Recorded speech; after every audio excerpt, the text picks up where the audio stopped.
오늘 본문의 말씀 의지해서 시편 강의 19번째 시간인데요. 11번째 시간, 우리 하나님의 두 가지 계시, 하나님의 두 가지 계시 한번 따라해 볼까요? 하나님의 두 가지 계시. 다시 한번요. 하나님의 두 가지 계시. 오늘 본문은 대문호이고, 영국의 대문호이고, 그 다음에 우리 기독교 작가로 널리 알려진 C.S. 루이스가 이런 말을 했습니다. 오늘 시편 19편을 그가 읽으면서 시편의 150편 중에 가장 훌륭한 시가 오늘 본문에 읽은 시편 19편이다. 가장 훌륭한 노래가 시편 19편이다. 이렇게 극찬했습니다. 여러분, 오늘 우리 이원영 장로님과 함께 교독으로 말씀을 보았는데, 이 말씀을 읽으면서 여러분 그런 느낌이 드셨어요? 야, 시편 중에 백미다, 최고의 시다, 이런 느낌이 드시나요? 목사님, 읽어도 무슨 뜻인지 모르겠어요, 이해가 안 돼요, 이런 마음이 드십니까? 오늘 본문에 보면 우리가 시편 19편을 읽으면 1절부터 14절까지 내용들을 이렇게 보면 좀 일관성이 없다? 겉모양이 좀 이상하다. 뭐냐면 1절부터 6절까지는 자연의 세계에 대한 이야기를 하고 있는데, 뜬금없이 7절부터 10절까지는 여호와의 율법의 말씀에 대한 이야기를 하고 있고, 11절부터 14절까지는 인간의 어떤 고백인데, 죄에 대한 고백, 나는 죄인에 불과하다, 이런 고백이 나와 있습니다. 그러니까 어떤 주제가 세 가지가 탕탕 들어가 있는 것처럼 어떤 다양한 말씀, 뭔가 하나가 깔때기로 딱 떨어져야 되는데 떨어지지 않는다, 이런 생각을 금할 수가 없습니다. 그런데 이런 말씀을, 이 시를 보면서 왜 C.S. 루이스는 그 유명한 작가, 나니아 연대기부터 시작해서 일반 문학뿐만 아니라 기독교 문학 작품에 엄청난 도전과 반향을 주었던 이 C.S. 루이스는 이게 가장 훌륭한 시라고 어떻게 고백할 수 있었을까 하는 겁니다. 또 오늘 본문은 다윗의 시라고 되어 있습니다. 인도자를 따라 부르는 노래. 다윗이 정말 이 시편을 기록하면서 이것이 하나님을 드러내는 엄청난 시라는 사실을 자기가 알고 이 시를 기록했는지 우리는 알 길은 없습니다. 그런데 오늘 본문은, 본문을 이해하는 여러분 키워드가 하나 있어요. 한 단어. 우리가 제목처럼 하나님의 두 가지 계시, 계시라는 말입니다. 계시. 계시라는 것은 우리 인간의 지혜와 이성과 어떤 능력으로 하나님에 대해서 알 수 없기 때문에 하나님이 여러분 우리에게 보여주신 것입니다. 어떻게 보여주시냐? 여러분 자연 만물을 통해서 보여주시고, 또 하나님의 말씀을 통해서 우리에게 자신이 누구인지, 자신의 뜻과 계획이 무엇인지를 드러내는 것, 이게 계시라고 합니다. 원래 계시의 일반적인 뜻은 벗어나다, 풀어주다, 그 다음에 드러내다, 이런 뜻입니다. 그런데 신학적인 용어로 이 계시는 이것입니다. 같이 한번 읽어볼까요? 계시, 시작. 하나님 자신과 자신의 뜻을 드러내는 거룩한 행위. 그러니까 하나님은 하나님 자신과 하나님의 뜻을 드러내기 위해서 하나님은 두 가지 방법으로 우리 하나님을 드러내고 있다는 겁니다. 그래서 오늘 본문에 보면 1절부터 6절까지는 하나님이 자연 만물을 통해서 하나님이 누구인지를 드러내고 있습니다. 열어보세요. 1절, 하늘이 하나님의 영광을 선포하고 궁창이 그의 손으로 하신 일들을 나타내는도다. 그렇습니다. 하늘이 하나님의 영광을 선포하고 궁창이, 이 창공이 여러분 하나님이 솜씨를 드러낸다 그랬습니다. 다시 말해서 하나님의 그 자연 만물을 통해서 하나님의 위대하심, 하나님의 영광을 선포해 주고 있는 겁니다. 뿐만 아니라 2절에 보면 날은 날에게 말하고 밤은 밤에게 지식을 전하니 언어도 없고 말씀도 없으며 들리는 소리도 없으나 그의 소리가 온 땅에 통하고 그의 말씀이 세상 끝까지 이르도다. 이렇게 말씀합니다. 낮은 낮이고 밤인 밤인데 낮이 온다고 해서 시끄럽지 않습니다. 밤이 된다고 해서 소란스럽지 않습니다. 근데 낮과 밤이, 침묵 가운데 낮과 밤이 교차되면서 그 가운데 하나님의 세밀한 음성을 여러분에게 들려주고 있다는 겁니다. 내가 너희들을 사랑한다. 내가 너희들을 지키고 있다. 내가 너희를 보호하고 있다. 너는 내 하나님의 자녀들이다. 이렇게 계속해서 말씀하고 있음에도 불구하고 우리는 그 침묵 속에서 세밀한 음성을 자연을 통해서 말씀하시는 하나님의 음성을 듣지 못한다는 겁니다. 왜 듣지 못할까요? 여러분, 우리 안에 영적인 타락이 있기 때문입니다. 우리가 영적으로 타락하지 않았다면 하나님의 세밀한 음성이 자연을 통해서 우리에게 들려질 수 있다는 겁니다. 그런데 여기 또 본문에 보면 여러분 4절 중반절에 보면 하나님이 해를 위하여 하늘의 장막을 베푸셨도다. 해는 그의 신방에서 나오는 신랑과 같고 그의 길을 달리기 기뻐하는 장사 같아서 하늘 이 끝에서 나와서 하늘 저 끝까지 운행하며 그의 열기에서 피할 자가 없도다. 해, 이 태양이 여러분 태양의 그 광선, 그 열기에 피할 수 있는 인간은 하나도 없다는 겁니다. 태양이 없으면 생명이 서식할 수 없습니다. 식물과 나무들은 광합성을 통해서 우리에게 산소를 공급합니다. 그러기에 여러분 태양빛이 없으면 우리는 살 수 없는 존재들입니다. 또 이 태양은요, 태양만 떠 있어서 낮만 된다면 모든 사람이 타서 죽고 사막화가 될 것입니다. 어떤 식물도 풀 한 포기도 살아갈 수 없습니다.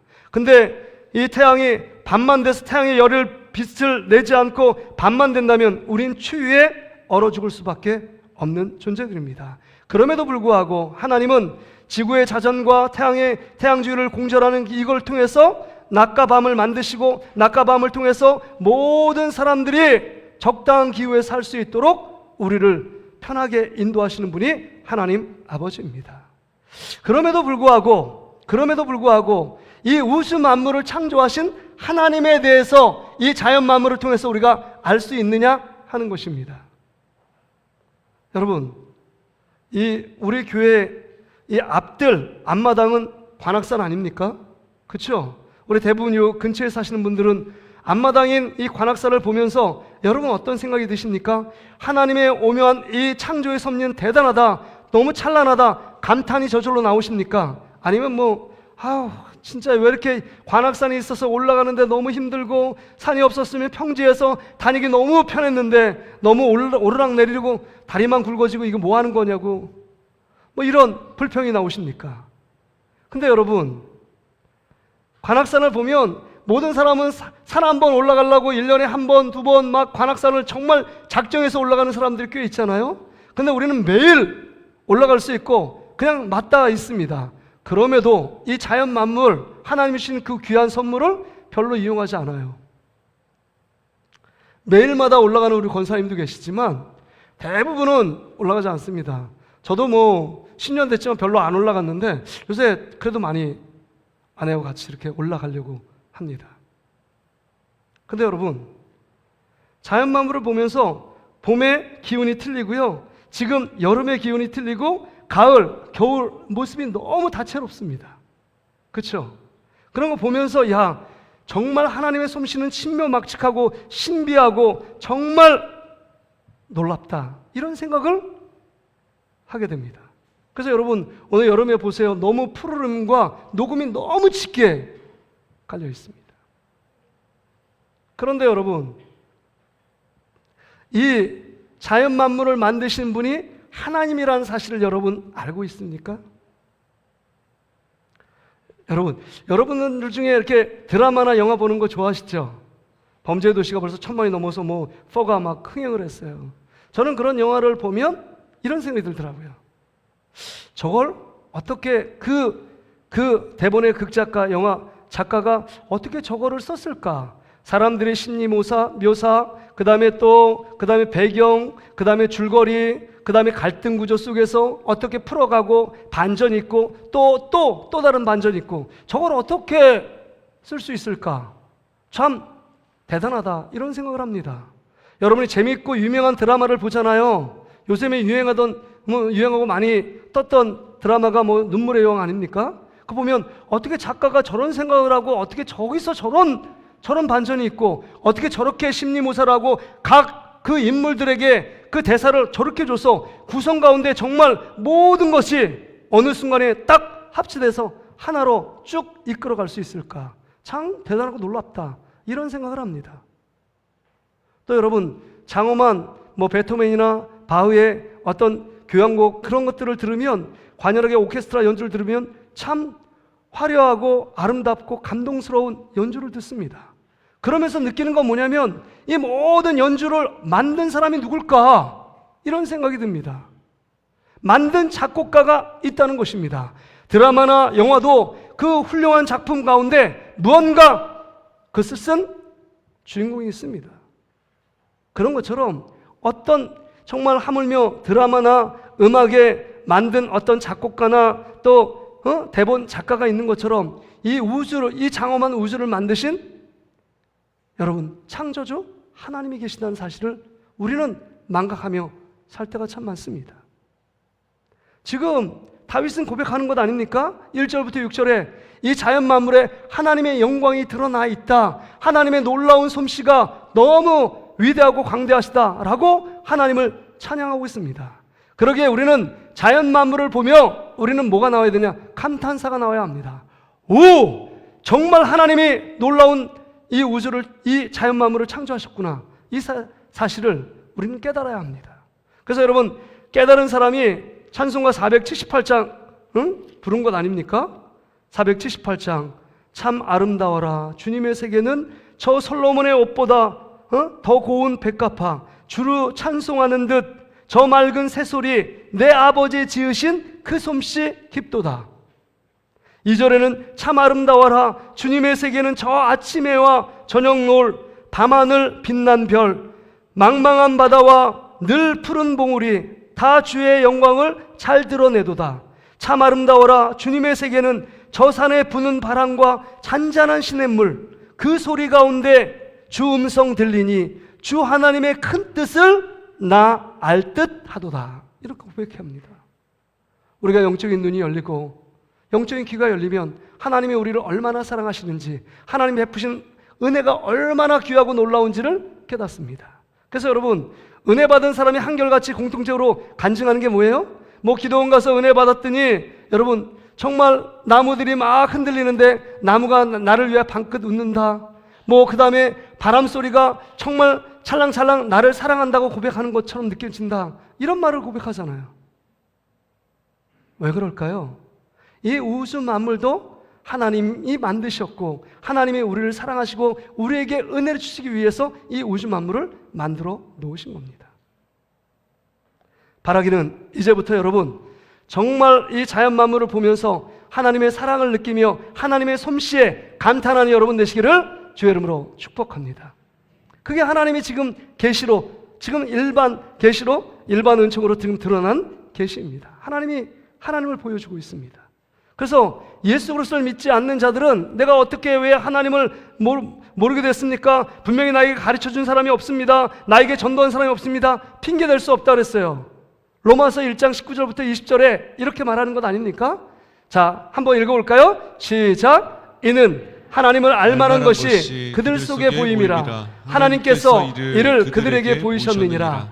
창세로부터 그의 보이지 아니하는 것들 곧 그의 영원하신 능력과 신성이 그가 만드신 만물에 분명히 보여 알려졌나니 그러므로 그들이 핑계하지 못할지니라. 그래서 나 하나님을 믿지 못하였다, 누가 전한 사람이 없다, 핑계댈 수 없다 그랬어요. 이 우주 만물 자연 속에 하나님의 신성과 하나님의 능력과 하나님의 창조의 섭리가 다 담겨 있다고 하는 것입니다. 믿으십니까? 아멘. 그럼에도 불구하고 우리는요, 여기 안에 자연 만물을 보면서 예수님이 생각나고 하나님이 생각나느냐? 그렇지 않다는 겁니다. 왜냐하면 영적인 감각이 마비되어 있어요. 타락되어 있기 때문에. 그러기에 오늘 본문에 보면 여러분, 오늘 본문 7절부터 10절에 보니까 이제는 간접적으로 자연 만물을 통해서 주신 것이 아니라 우리를 사랑하신 하나님께서 우리 안에 어떤 지각과 지혜와 이성이 마비된 우리들을 아시기에 구체적으로 하나님 말씀을 허락해 주신 겁니다. 그래서 두 번째 하나님의 계시는요, 말씀에 나타난 특별한 계시예요. 말씀을 통해서. 여러분 보세요. 7절 말씀을 보세요. 여호와의 율법은 완전하여 영혼을 소생시키시며 여호와의 증거는 확실하여 우둔한 자를 지혜롭게 하며 여호와의 교훈은 정직하여 마음을 기쁘게 하고 여호와의 계명은 순결하여 눈을 밝게 하시도다. 여호와를 경외하는 도는 정결하여 영혼까지 이르고 영원한 여호와의 법도 진실하여 다 의롭다. 이렇게 고백하고 있습니다. 여러분 보세요. 이 하나님의 말씀을 우리에게 들려줌을 통해서 하나님이 새로운 새 창조의 역사를 이루기를 원하신다는 겁니다. 1절부터 6절은 자연 만물을 창조를 통해서 하나님이 우리에게 베푸신 놀라운 은혜를 누리고 그 창조자 그 하나님을 기억하라 라고 말씀하셨다면 7절부터 9절, 10절까지의 말씀을 통해서 하나님이 누구신가, 우리 재창조, 새롭게 변화되기 원하시는 하나님의 뜻과 계획과 목적이 그 안에 담겨져 있다는 것입니다. 좀 더 구체적으로 보면 여호와의 율법은 완전하대요. 왜 여호와의 율법은 완전할까요? 그만큼 생명력 있고 능력이 있기 때문입니다. 그래서 우리의 영혼을 소성시킨대요. 소성이란 뜻은 극한 슬픔, 그 다음에 고통, 질병에 이르는 그 중병까지도 회복시킬 수 있는 능력이 하나님의 말씀 속에 있다는 것입니다. 그러기에 여러분, 우리 안에 슬픔이 있고 우리 안에 절망이 있고 우리 안에 고통이 있을 때마다 하나님 말씀을 듣고 읽는 여러분 되시기를 주의 이름으로 축복합니다. 왜요? 하나님 말씀은 완전하시기 때문입니다. 그 모든 어려움에서 회복시킬 수 있는 생명력이 하나님 말씀에 있습니다. 그래서 하나님 말씀은 운동력이 있어 우리의 혼과 빛, 관절과 골수를 찔러 쪼개는 능력이 있다라고 말씀하고 있습니다. 하나님은 말씀은 완전합니다. 또한 여기 보면 여호와의 증거는 확실하대요. 증거도 여호와의 율법, 하나님 말씀을 얘기하는 것입니다. 그 하나님 말씀은 확실하대요. 시대와 상황 가운데 변하지 않는 절대적인 진리입니다. 상대적인 진리가 아닙니다. 환경 따라 다르고 상황 따라 변하면 그 진리가 아닙니다. 그럼에도 불구하고 하나님은요, 어떤 상황 가운데도 그 말씀은 확실합니다. 그래서 그 말씀을 믿고 나아간 하나님을 믿고 나아가는 자에게 아무리 우둔하고 아무리 미련해도 예수 그리스도 안에서 지혜를 경험하고 지혜 대신 하나님을 만날 수 있다는 것입니다. 그렇습니다.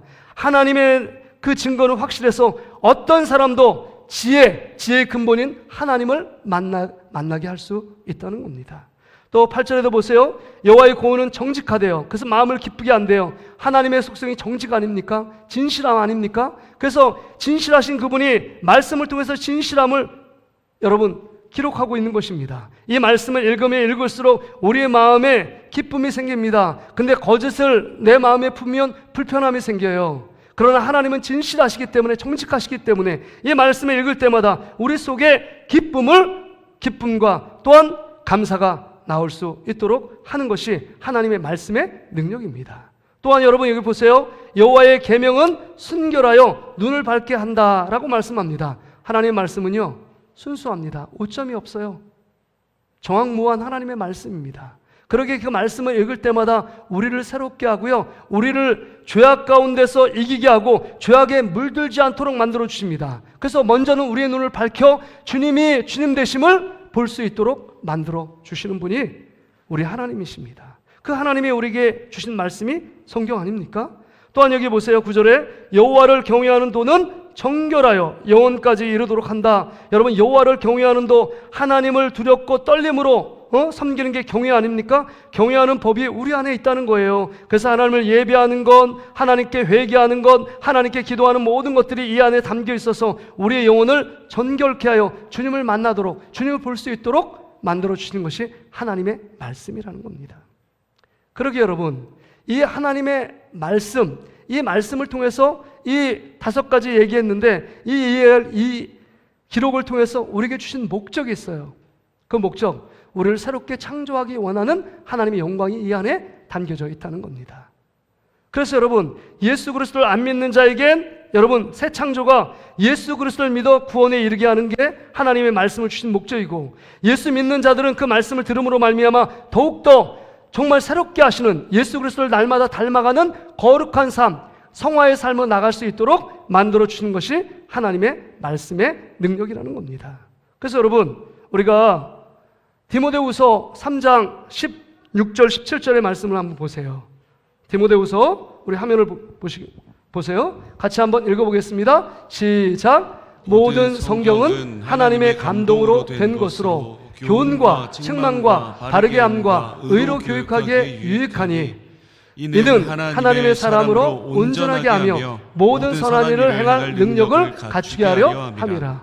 그렇습니다. 우리가 의롭게 하고 경건케 하고 그 다음에 모든 선한 일을 행하기에 부족함이 없도록 이 말씀이 우리를 새롭게 새 창조의 역사, 새 구원의 역사를 허락해 주시는 겁니다. 그러니까 날마다 새롭게 우리를 빚어가십니다. 근데 근본적으로 이 성경, 하나님의 율법의 말씀을 주신 목적이 뭐냐? 여러분 디모데후서 3장 15절에 나와 있습니다. 우리 15절 말씀 같이 다시 한번 읽어보겠습니다. 시작! 또 어려서부터 성경을 알았나니 성경은 능히 너로 하여금 그리스도 예수 안에 있는 믿음으로 말미암아 구원에 이르는 지혜가 있게 하느니라. 그렇습니다. 그리스도 예수 안에 있는 믿음, 예수 그리스도를 믿게 함으로 말미암아 구원을 이루게 하기 위하여 하나님의 말씀, 율법을 주신 것입니다. 우리를 구원받게 하기 위해서. 그래서 하나님의 말씀이 육신이 되어 오신 분이 예수 그리스도 아닙니까? 그 예수 그리스도를 믿는 자 안에 구원을 얻도록 하기 위하여 여러분 자연 만물을 통해서는 예수 그리스도를 믿을 수가 없습니다. 우리의 영적인 감각을 가지고는 하나님이 우리의 창조주 되시며 우리의 구원자 되심을 믿을 수가 없어요. 그러나 하나님의 말씀을 통해서 우리가 정말 예수 그리스도를 믿음으로 말미암아 구원 얻는 길이 하나님 말씀에 기록되어 있습니다. 얼마나 귀한 가치입니까? 그러기에 이런 가치를 아는 자는 이렇게 고백할 수밖에 없다는 겁니다. 10절에 보세요. 금 곧 많은 순금보다 더 사모할 것이며 꿀과 송이꿀보다 더 달도다. 우리를 죄악 가운데서 구원해 주시는 하나님의 놀라운 은혜가 말씀 속에 있다는 사실을 알고 그 가치를 아는 자는 여러분 이 땅 가운데 가장 귀하다고 생각하는 돈보다 더 사모할 것이 하나님의 말씀이래요. 그 하나님의 말씀은 우리를 영원한 생명으로 인도하고 영원한 구원으로 인도하고 하나님의 자녀가 되고 믿음을 주셔서 우리가 하나님 나라의 시민권을 갖게 하시는 놀라운 그 능력이 말씀을 통해서 주어진다는 사실을 안다면 이 하나님의 말씀이 꿀과 송이꿀보다 단 역사가 일어나게 된다는 겁니다. 왜냐하면 그 가치를 모르기 때문에 하나님 말씀이 꿀이 아니라 쓰게 느껴지고 이 말씀이 지루하고 이 말씀만 보면 잠이 오고 그런 것입니다. 그래서 여러분 우리가 말씀을 한번 6가지의 말씀을 정리하면 이 자연 만물을 보면서 하나님이 지으신 모든 솜씨, 하나님 우리를 사랑하시며 은혜 베푸시며 구원케 하시는 하나님의 놀라운 그 자연 만물의 섭리를 보며 우리는 감정은 감탄해야 합니다. 오 하나님, 감탄사가 나와야 됩니다. 그리고 하나님 말씀을 보면서 우리에게 구원을 베푸시는 하나님의 놀라운 역사를 보면서 우리는 그 하나님의 말씀을 뭐 한다고요? 10절에 보면 사모해야 합니다. 그 말씀을 날마다 묵상하고 그 말씀을 읽고 그 말씀을 지키며 살아가야 합니다. 사모해야 돼. 이제 결론 부분에 와 있습니다. 그럼 11절, 14절을 통해서 보세요. 자연 만물을 통해서 우리 인간의 연약함과 부족함, 그 위대함 앞에 우리는 겸손해질 수밖에 없어요. 하나님이 이 우주 만물을 지으면서 하나님 앞에 겸손한 인간의 모습밖에 없습니다. 또 하나님의 말씀을 보면서 그 하나님의 성품, 하나님이 어떤 분이신지를 우리를 구원케 하시며 우리를 영원한 생명으로 인도하시는 그 하나님 앞에 말씀을 통해서 우리를 속을 들여다보니까 우리 안에 뭐만 보이느냐? 여러분 12절 말씀 보세요. 다윗이 이렇게 고백합니다.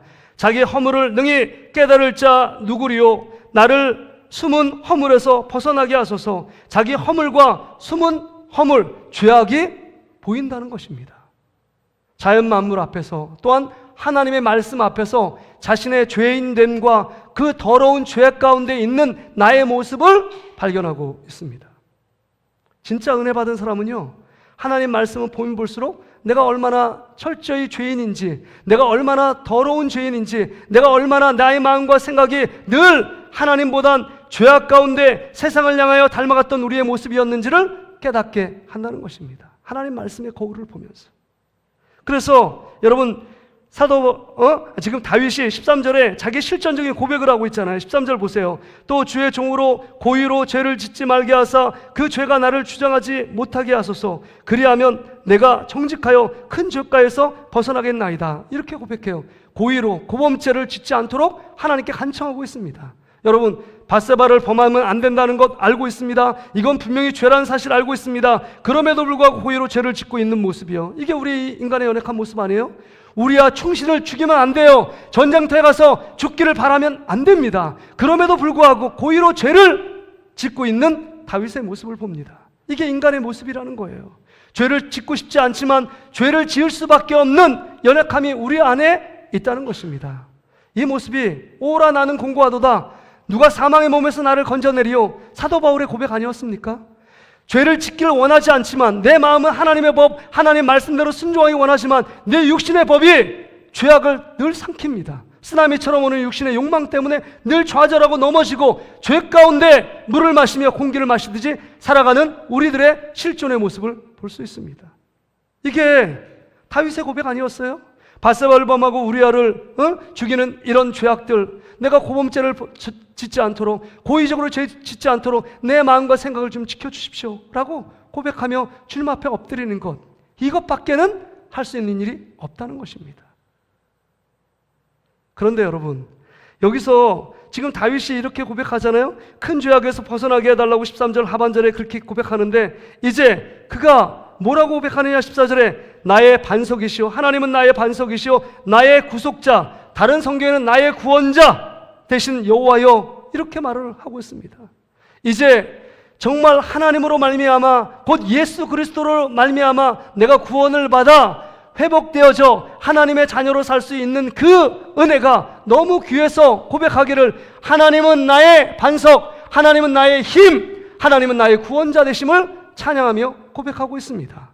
그러면서 내 입의 말과 마음의 묵상이 주님 앞에 연락되기를 원하나이다. 이 말은요, 공동번역에 이렇게 써 있습니다. 내 입의 말과 마음의 고백을 하나님께서 들어주시길 원합니다. 받아주시길 원합니다. 내 마음과 입술의 고백, 하나님이 나의 반석이시고 하나님이 나의 구원자 되심을 고백합니다. 하나님밖에 없습니다. 다른 성경에 보니까 여기 나의 반석을 NIV니까 my rock, 이렇게 바위라고 흔들리지 않고 요동치 않는 하나님의 능력의 말씀에 대한 이야기를 하지만 킹제임스 버전에는 뭡니까? my strength, 나의 힘이라고 고백하고 있어요. 나의 힘이시고 나의 구원자 되시는 여호와여, 이렇게 고백하고 있습니다. 그렇습니다. 하나님의 말씀만이 나의 힘이고 그 하나님의 말씀을 통해서 우리는 구원을 받은 하나님의 자녀입니다 라고 고백하며 주님을 높일 때 내 말과 내 마음을 주님께서 기쁘게 받아달라고 다윗은 고백하고 있는 것입니다. 오늘 우리가 이 말씀, 짧은 말씀이지만 이 안에 심오한 진리가 담겨져 있기 때문에 C.S. 루이스는 이 시편 중에서 가장 훌륭한 시라고 고백하게 된 것입니다. 왜 그럴까요? 여러분, 우리가 중고등부나 우리 청년들이나 우리 장년들이 믿음 안에 바로 어떤 진리의 기둥들을 세우기 위해서는요, 여러분, 기독교 철학을, 기독교 세계관을 가져야 합니다. 기독교 세계관이 뭐냐? 여러분, 직선적인 세계관이요, 하나님이 우주만물을 창조하셨다, 그 다음에 아담과 하와가 타락했다, 타락된 삶 가운데 예수 그리스도를 통해서 우리를 구속하셨다. 이게 기독교 세계관의 핵심 세 기둥입니다. 창조, 타락, 구속이에요. 근데 오늘 본문 이 짧은 14절 안에 하나님의 창조가 들어있습니다. 1절부터 6절까지. 또 하나님 안에서 구속이 들어있어요. 7절부터 10절의 내용이에요. 그 타락이 인간의 죄 가운데 숨은 허물밖에 없는 것이 인간의 본연의 본질적인 모습이다. 이게 타락 모습 아닙니까? 타락되어 있는 인간의 모습. 그러기에 예수 그리스도밖에 우리가 의지하고 예수 그리스도 안에서 구원을 받지 못하면 우리는 멸망의 포구, 지옥으로 내려갈 수밖에 없는 존재들이 우리라는 사실입니다. 그러기에 날마다 하나님의 말씀을 보면 볼수록 우리가 나를 구원하시고 나를 새롭게 하시고 나에게 은혜 주시는 예수 그리스도를 날마다 바라보며 나가는 길 외에는 다른 길이 없다는 거예요. 우리는 늘 죄 짓는 데 전문가들 아닙니까? 생각하는 것이 죄고, 행동하는 것이 죄고, 말하는 것이 죄 가운데 있는 우리의 모습들을 봅니다. 그런데 이 죄의 문제는 인간의 힘과 능력으로 극복되거나 해결될 수 있는 문제가 아니라 오직 예수 그리스도께서 우리 죄를 위해서 십자가에 죽으시고 부활하신 그것을 믿는 것 외에는 우리를 이 죄에서 의롭게 될 방법이 없어요. 그러기에 하나님 말씀에 읽으면 읽을수록 늘 깨닫는 것은 예수 그리스도의 무릎 앞에 무릎을 꿇고 주님 앞에 철저히 회개하며 그 예수님의 사랑과 은혜를 공급받게 해달라고 하나님께 기도하는 것 외에는 우리 다른 길이 없습니다. 말씀을 정리합니다. 오늘 본문을 마무리하면서 말씀을 계속 읽으면서 한 말씀이 딱 떠오르는 거예요. 이 말씀을 딱 하나로 묶을 수 있는 말씀이요. 그 말씀은 예수님이 베드로를 부르는 사건입니다. 베드로를 부르는 사건.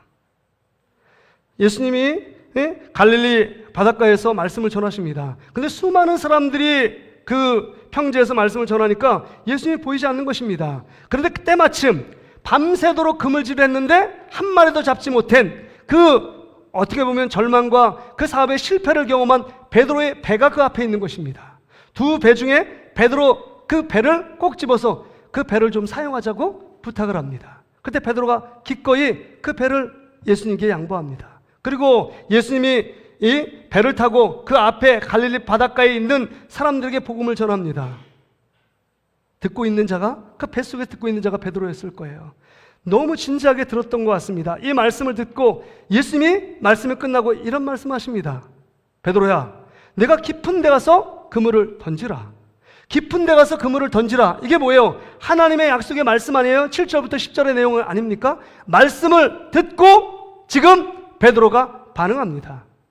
반응해요. 그래서 깊은 데 가서 그물을 던집니다. 그리고 자연 만물, 1절부터 6절에 나온 자연 만물을 통해서 하나님이 말씀하셨기 때문에, 창조주 되시는 예수님이 말씀하셨기 때문에 갈릴리 바다에 있는 모든 물고기를 집합시킵니다. 누구에게요? 그 깊은 바다 속에 베드로가 던진 그물 앞에다가 다 잡히도록 물고기들이 다 모입니다. 그리고 그 물고기들, 자연 만물을 통해 역사하시는 그 하나님을 그물로 끄집어 드립니다. 한 마리도 잡지 못했던 이 베드로가 그물이 찢을 정도로 올라와 동무의 배를 손짓해서 두 동무의 배에 가득 채우게 채워집니다. 이거 하나님이 하신, 예수님의 말씀에 순종하여 걸어갔고 하나님이 행하신 놀라운 역사들 아닙니까? 그런데 이 일들 위에 여러분, 베드로의 행동이 참 이상하잖아요. 정말 예수님께 가서 예수님 말씀대로 했더니 정말 이렇게 사업에 대박을 쳤습니다라고 감사해야 될 것 같은데 그렇지 않고, 여러분 누가복음 5장 8절에 보니까 이런 말씀이 나옵니다. 우리 같이 한번 읽어볼까요? 시작. 시몬 베드로가 이를 보고 예수의 무릎 아래 엎드려 이르되 주여 나를 떠나소서 나는 죄인으로서이다. 나는 죄인으로서이다. 예수님의 무릎 앞에 고백하기를 나는 죄인입니다. 예수 그리스도, 그분 하나님의 아들, 하나님 되신 예수 그리스도, 이 우주 만물, 이 자연 만물도 명령하면 그대로 순종하는 하나님 되심을 지금 발견하고 그 하나님의 위엄 앞에 지금 엎드려 나는 죄인에 불과하다는 사실을 지금 고백하고 있는 베드로의 모습.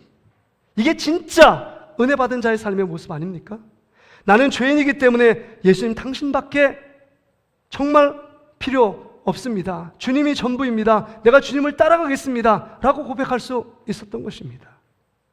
여러분, 우리 삶 가운데 주의 말씀을 읽으면서 자연 만물을 보면서 하나님이 우리를 얼마나 사랑하시는지, 이 말씀을 통해서 우리가 하나님이 얼마나 사랑하시는지, 내가 얼마나 큰 죄인임을 정말 깨닫고 이 죄인됨을 주님 앞에 고백하고 정말 예수 그리스도 그분 외에는 구원자 없고, 그분 외에는 나를 회복시킬 자 없고, 그분 외에는 나의 마음을 아는 자 없고, 그분 외에는 나의 고통 속에서 문제를 자유하게 해줄 분이 없다는 사실을 믿고 나가면 하나님께서 또한 우리의 말씀을 통해서 우리를 다시 한번 새롭게 하시며 하나님의 놀라운 은혜가 우리 안에 임하게 될 줄 믿습니다. 우리